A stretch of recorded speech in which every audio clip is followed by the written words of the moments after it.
huge surge in foreigners committing sex offences in Britain can be revealed. The number of foreigners convicted for sex crimes increased by 62%. Breaking: Britain is burning tonight, and the numbers tell you exactly why. A 62% surge in foreign nationals convicted of sex crimes. Over 40,000 known predators now walking British streets. A sexual assault recorded every 7 minutes. A knife attack every 10. This isn't speculation. This is Home Office data the government hoped you'd never connect. If this shocks you, hit subscribe right now, because what I'm about to show you gets worse. At 6:10 p.m. yesterday, fathers surrounded a migration processing centre in London. They weren't holding signs. They were chanting 3 words: stop the boats. Within minutes, 8 police units arrived, not to disperse the crowd, but to form a human barrier around the facility. The radio order was crystal clear: protect the migrants, 0 casualties. At that exact moment, 5 illegal immigrants launched a coordinated assault in South Birmingham. A woman walking home from work. Broad daylight. The police report, nationality and religion scrubbed from the official record before it reached the press. Prime Minister Keir Starmer released a statement. Sexual violence is unacceptable regardless of the offender's background. We must continue fostering tolerance. The 210,000 sexual assault victims recorded last year weren't asked their opinion. By 6:50 p.m, the scene outside the migration centre had collapsed into chaos. Fireworks launched from 3 directions, officers knocked off their feet, riot shields cracking under the impact of stones and bottles. 4 additional platoons redeployed from quieter districts. Opposition leader Nigel Farage didn't waste time. He went straight for the throat. Prisons are at 99% capacity. Starmer released 40,000 criminals early to make space. His solution? Build 14,000 new prison beds in 6 years. Britain's daughters can't wait 6 years. Here's what parents are doing right now. Red level threat alerts issued from London to Birmingham. Not by the government, by mothers organising on encrypted messaging apps. Their math is simple and terrifying. Children leave school at 4 p.m. In winter, that means walking home in total darkness. More than 60% of them are now considered at risk. At 7:10 p.m, a counter-protest emerged. Hundreds of demonstrators waving flags in foreign script. One speaker approached the microphone and said this: "Grooming gangs do not deserve capital punishment. You must consider the cultural norms of these people." The crowd erupted. 126 arrests. 6 police vans set ablaze. 21 storefronts shattered. What began as a protest by exhausted fathers descended into total chaos. And the looting started. Inside courtrooms across the country, defence lawyers are using a chilling argument. Consider their background. In the country they arrived from, the age of consent is 14. My client deserves a 7-month sentence reduction. Judges are granting these requests.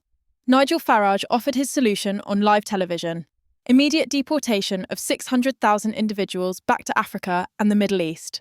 Starmer called it legally impossible. Farage responded, "You were the director of public prosecutions. You know exactly who these grooming gangs are. You've known for years." Donald Trump weighed in from Washington. He called London unrecognisable and compared Britain's illegal migration crisis to national self-destruction. He hinted that he expects harsh, immediate action from Britain, or he'll reconsider NATO terms. He pointed to ICE deportation operations in America. Over 800,000 illegals removed. Why can't Britain do the same? Starmer cited the European Court of Human Rights. Under current law, hundreds of thousands cannot be deported. European leaders publicly backed his tolerance approach. Trump's response was ice cold. Then changed the law. Here's what Starmer isn't telling you. He was Britain's chief prosecutor for 5 years. He knows the inner machinery of these crimes better than anyone alive. The grooming gangs, the machete attacks, the zombie knife epidemic, the home invasions. This is not a man who can claim ignorance or inexperience. Families are paralysed with fear. They watch convicted predators return to their neighbourhoods weeks after sentencing. Police officers track dangerous offenders, only to see them released by bureaucratic decree from Whitehall. Over 40,000 potential repeat attackers, circulating the general population without adequate supervision. The deterrent has evaporated. If you stalk a woman, you know prisons are full. If you attack a child, you know deportation flights are grounded by human rights laws. Starmer has sent a signal to the criminal underworld. British justice is currently suspended. This is Nigel Farage's accusation, and he's not whispering it anymore. He's screaming it from the rooftops. £6 million of taxpayer money burned every single day on hotel accommodation. He insists this isn't incompetence. It's a deliberate political strategy. Starmer explicitly stated during his campaign that he needs 10 years to realise his vision for Britain. Critics argue that timeline isn't about economic recovery. It's about demographic engineering. Here's the cynical math. An arrival lands in Britain. Immediately processed, protected, housed in heated hotels while British pensioners freeze, sustained by the state for 5 years. Then comes the passport. And with the passport comes the vote. Farage's argument is blunt. Starmer is importing his future electorate because he's lost the current one. The traditional working class feels betrayed and is ready to revolt. His approval ratings are in freefall. So he's cultivating a dependency class, people who owe their status to his government and will vote to protect it. Every hotel room booked is a vote banked. Every amnesty granted is loyalty purchased. He needs that 10-year window because it allows him to cycle hundreds of thousands of new arrivals into voting booths before his time runs out. While native Britons struggle to get a GP appointment, the government prioritises the comfort of people who cross the channel illegally. Farage calls it the ultimate betrayal of democracy. The borders aren't open because the government is weak. They're open because the government is hungry for power. It's election rigging in slow motion, and British taxpayers are funding their own political replacement. In Starmer's Britain, a woman clutches a panic alarm while police advise her to walk in groups. If she carries defensive spray, she faces arrest. The crowds surrounding migrant hotels tonight are fuelled by this exact inversion. They see a justice system that freezes pensioners but spends £50,000 a year housing a foreign criminal. Police retreat from no-go zones, not from cowardice, but because they're shackled by a political framework that fears community tension more than crime itself. We've reached the breaking point. When government forbids self-defence and refuses to secure streets, the public eventually snaps. Whitehall watches migration centres burn and discusses definitions of intolerance, completely blind to the fact that British women have realised they're on their own. The ban on self-defence tools, the refusal to deport foreign offenders, the collapse of the MAPA monitoring system for dangerous criminals. These aren't isolated failures. They're the combined ingredients of a national emergency. Starmer promised to end violence against women. Instead, he ended the public's belief that the state can protect them. Britain is now the only Western nation where leadership believes telling women to avoid dangerous areas is an acceptable security strategy. Tonight's riots didn't happen in a vacuum. The Home Office had clear data, releasing thousands of prisoners early would spike sexual offences. Boat arrivals included unvetted males. Banning defensive tools leaves the vulnerable exposed. Every single red flag was marked for immediate review. Starmer acted on none of them. Officials claim he personally refused to challenge the European Court of Human Rights because it would violate international obligations. Meanwhile, hotels are under siege, streets are barricaded, police vans are burning.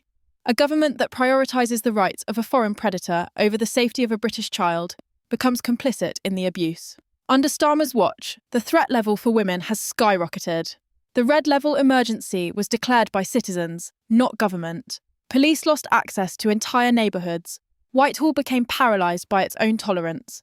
This is how a state loses legitimacy, not in one dramatic collapse, but in thousands of uninvestigated assaults. Critics say Britain is now governed by people who would rather prosecute a woman for carrying spray than deport the man chasing her.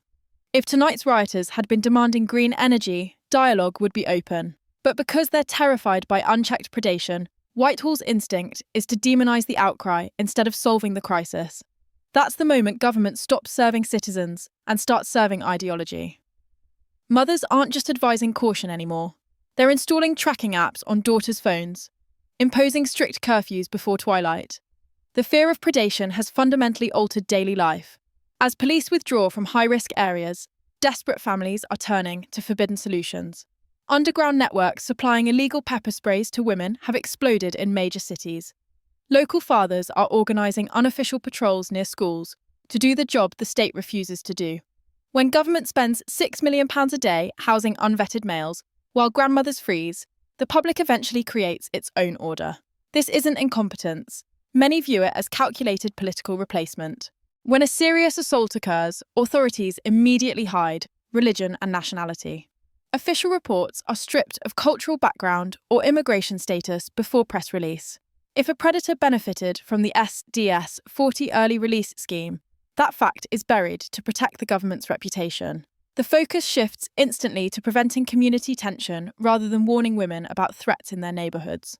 Senior officials argue that revealing demographic crime trends would empower extremists. Skeptics counter that hiding truth puts innocent lives at risk. The public gets vague statements about complex needs, while the reality of imported criminality is erased. The priority is no longer safety, it's narrative control. Farage characterises SDS-40 as state-sanctioned betrayal of every victim in Britain. He's demanding immediate creation of specialised deportation squads modelled after American ICE units. Starmer dismisses it as legally impossible under human rights conventions. Farage insists the former Director of Public Prosecutions knows exactly who these grooming gangs are and how they operate. He highlights the double standard. When a British citizen protests, the law is ironclad. When a foreign national commits serious offences, the system bends to accommodate cultural context. Farage frames the refusal to deport as surrender of sovereignty. And tonight, as fires burn and sirens wail across London and Birmingham, his argument is gaining traction with every passing hour. The question isn't whether Britain can survive this crisis. The question is whether the British people will wait for permission to save themselves, or whether they've already decided the state has forfeited its authority. This is the story the establishment doesn't want you sharing. If you believe Britain deserves better than this betrayal, drop a comment right now. Is it too late to save the country, or can this still be turned around? Share this video before it gets buried. And if you're not subscribed yet, do it now, because this story is far from over.